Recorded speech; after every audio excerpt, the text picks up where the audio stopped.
Halo Sobat Adi Alampedia, sebelum ke ini video, jangan lupa subscribe agar channel ini terus berkembang dan bermanfaat bagi semua orang.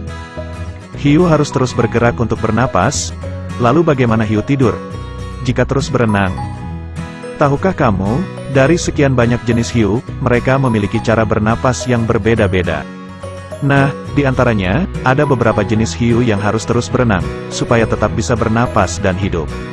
Kenapa begitu? Ya, kalau harus terus bergerak, bagaimana cara hiu tidur?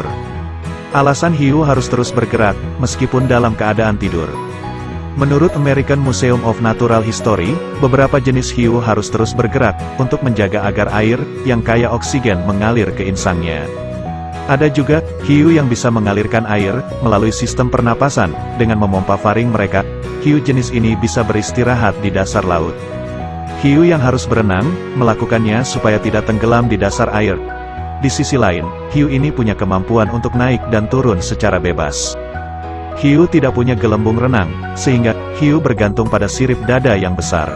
Sirip dada ini, bisa memberikan daya angkat seperti pesawat di udara. Hiu juga memiliki hati yang berukuran besar, dan mengandung minyak yang tinggi. Kandungan minyak ini lebih ringan dibandingkan air, sehingga, menambah daya apung ikan hiu. Lalu bagaimana cara hiu tidur? Ilmuwan masih mempelajari bagaimana ikan tulang lunak ini tidur. Menurut situs Touhko, hiu yang harus terus bergerak memiliki dua periode otak berbeda, yaitu periode aktif, dan periode istirahat.